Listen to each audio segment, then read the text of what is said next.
Hello बच्चों, प्रश्नावली 1.2 के सभी प्रश्नों को हल करेंगे।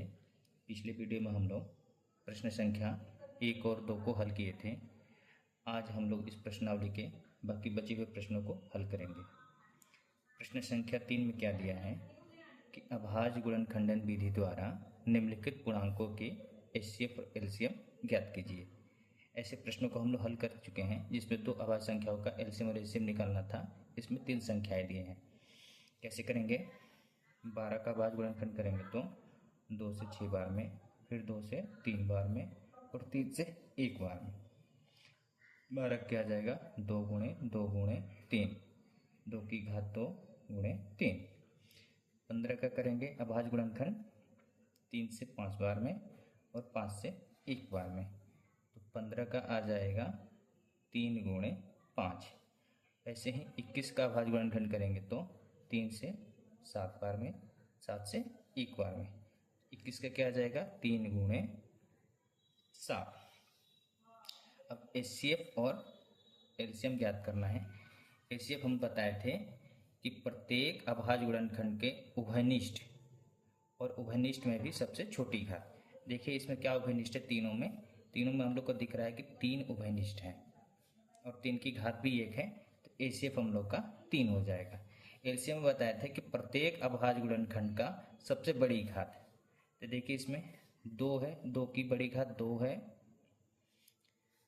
3 है, 5 है और 7 है। 2 की घात 2 4, 3, 5 और 7 कितना हो जाएगा? 4 3 12 25 60 और गुणे 7 420। एचसीएफ कितना हो गया? 3। एलसीएम कितना हो गया? 420। अब दोनों प्रश्नों को हल करते हैं। इसमें क्या दिया है? 17, 23 और 29।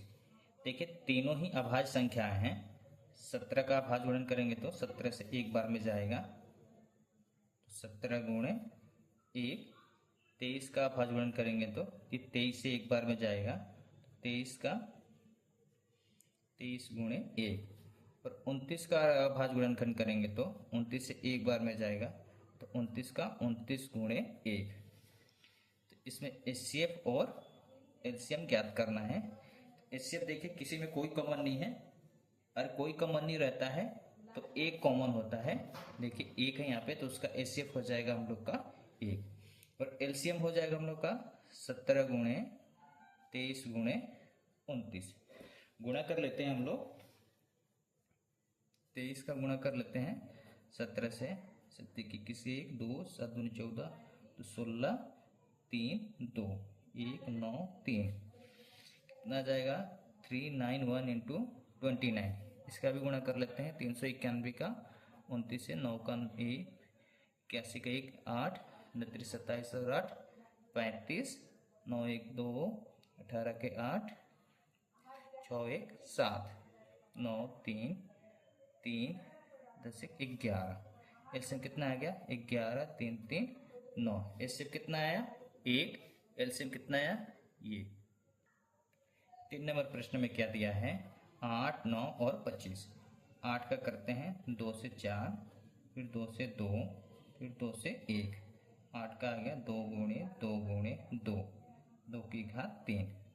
9 का करेंगे 3 से 3 बार में और 3 से 1 बार में, 9 का 3 गुणे 3, 3 की घात 2।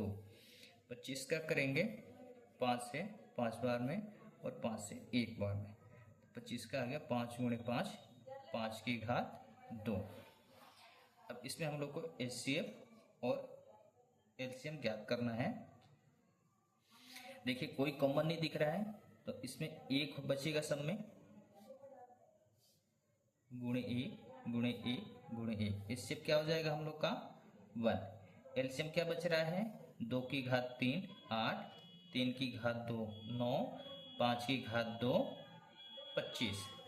तो 25 और 8 है 200 और 200 गुणे 9 कितना आ गया? ये 1800। एलसीएम कितना हो गया हम लोग का? 1800। एचसीएफ कितना हो गया? 1। प्रश्न संख्या 4 में देखिए क्या दिया है। एचसीएफ दिया है 306 और 657 का 9 दिया है और एलसीएम इसका हम लोग को ज्ञात करना है। तो पहले लिखेंगे क्या क्या दिया है प्रश्न में हम लोग को। पहली संख्या दिया है हम लोग को 306 और दूसरी संख्या दिया है हम लोग को 657 और एचसीएफ दिया है हम लोग को 9। तो हम लोग पढ़े थे इंट्रोडक्शन वाले वीडियो में कि एचसीएफ गुणे एलसीएम बराबर पहली संख्या गुणे दूसरी संख्या। एचसीएफ 9 दिया है, एलसीएम हम लोग को ज्ञात करना है। पहली संख्या 306 है और दूसरी संख्या 657 है।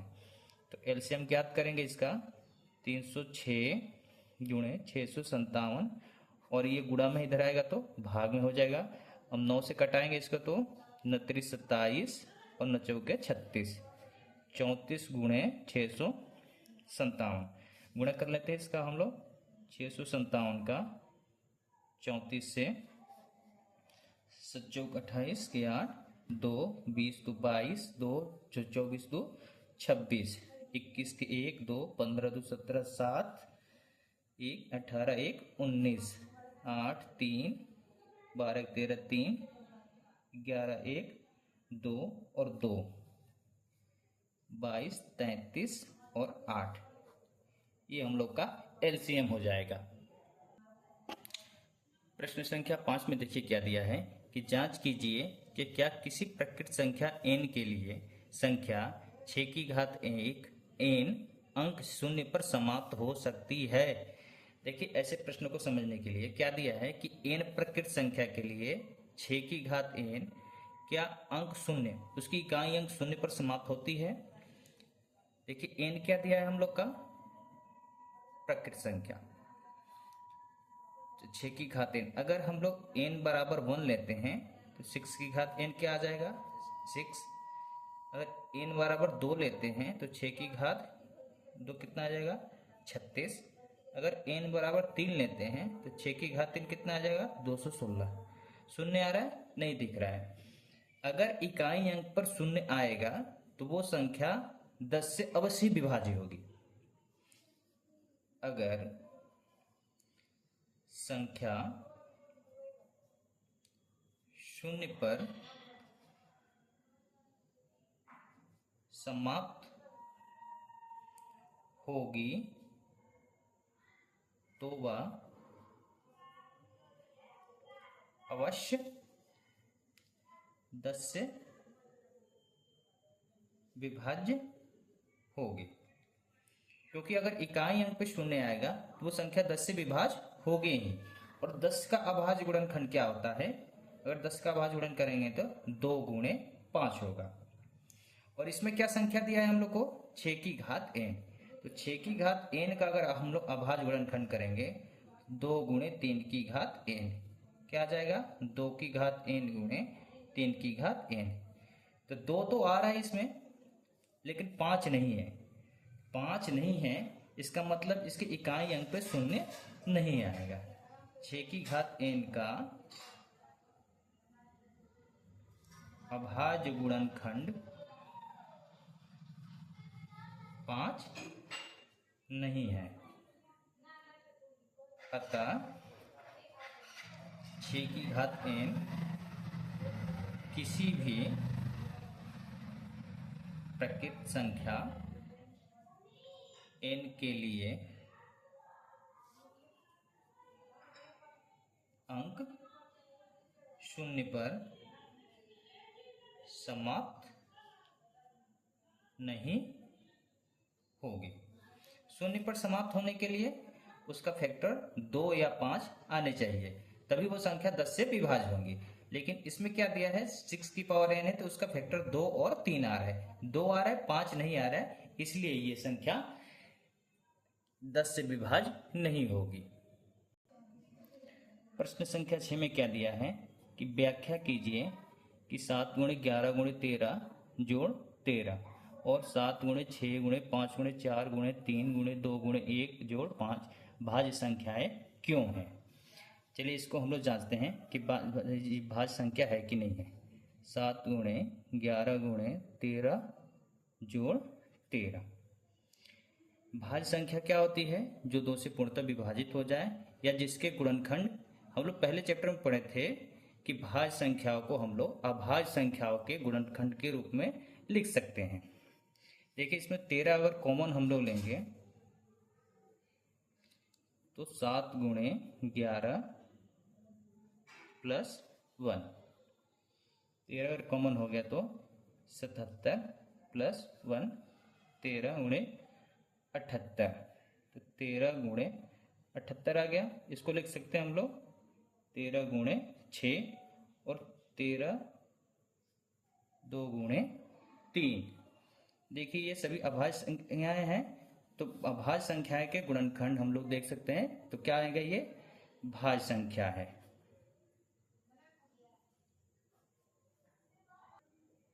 क्योंकि भाज्य संख्या के हम लोग अभाज्य संख्याओं के गुणनखंड के रूप में लिख सकते हैं। ऐसे ही दूसरी संख्या क्या दिया है? 7 into 6 into 5 into 4 into 3 into 2 into 1 plus 5। इसमें देखिए हम लोग 5 कॉमन लेंगे, 7 into 6 into 4 into 3 into 2 into 1 plus 1। अब देखिए अंदर क्या बच रहा है? 7 42 गुणे 4 12 दूनी 24 प्लस 1।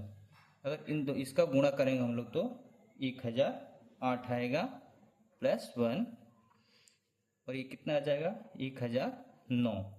तो ये भी इस 1009 को भी हम लोग तोड़ेंगे अभाज्य गुणनखंड में, तो ये भी टूटेगा। इसका मतलब ये संख्या भी भाज्य संख्या है।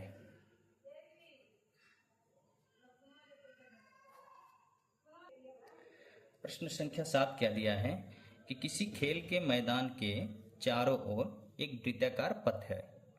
इस मैदान का एक चक्कर लगाने में सोनिया को 18 मिनट लगता है, जबकि इसी मैदान का एक चक्कर लगाने में रवि को 12 मिनट लगते हैं। मान लीजिए कि वे दोनों एक ही स्थान और एक ही समय पर चलना प्रारंभ करके एक ही दिशा में चलते हैं, तो कितने समय बाद वे पुनः प्रारंभिक स्थान पर मिलेंगे? देखिए क्या प्रश्न में दिया है कि एक खेल का मैदान है, मान लीजिए कि एक खेल का मैदान है और ये इसका प्रारंभिक बिंदु है, और सोनिया और रवि ये दोनों यहाँ से चलना शुरू करते हैं एक ही ओर, और सोनिया जो है इसका एक चक्कर लगाती है कितने समय में? 18 मिनट में, और रवि जो है इसका एक चक्कर लगाता है 12 मिनट में। दोनों यहाँ पे एक ही समय से अगर वो चक्कर लगाना शुरू करते हैं, तो प्रश्न में कह रहा है कि दोनों फिर वो कब प्रारंभिक स्थान पर कितने समय बाद मिलेंगे। ऐसे प्रश्नों में क्या करते हैं हम लोग? एलसीएम निकालते हैं। सोनिया, देखिए सोनिया एक चक्कर कितने समय में लगाती है? 18 मिनट में, और रवि एक चक्कर कितने समय में लगाता है? 12 मिनट में। तो इन दोनों का एलसीएम निकालना पड़ेगा। 18 और 12 का एलसीएम। 18 का अगर अभाज्य गुणनखंड करेंगे तो 2 गुणे 3 गुणे 3, 3 9 दूनी 18, और 12 का करेंगे तो 2 गुणे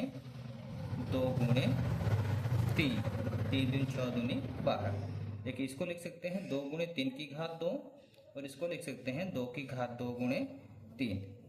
अब एलसीएम में हम लोग को पता है कि प्रत्येक अभाज्य गुणनखंड की सबसे बड़ी घात लेते हैं। देखिए इसमें 2 में 2 की घात 2 बड़ी है, और 3 में 3 की घात 2 बड़ी है। 4 गुणे 9 कितना आ गया? 36 मिनट। 36 मिनट बाद वो दोनों यहाँ पे मिलेंगे। जैसे 36 मिनट है, 18 मिनट में सोनिया एक चक्कर लगाती है, तो 36 मिनट में सोनिया यहाँ पे 2 चक्कर लगा लेगी। रवि 12 मिनट में एक चक्कर लगाता है, तो 36 मिनट में रवि कितना? 3 चक्कर लगा लेगा। सोनिया 2 चक्कर लगा के यहाँ रहेगी, और रवि 3 चक्कर लगा के यहाँ, दोनों एक ही जगह पर 36 मिनट बाद में मिलेंगे।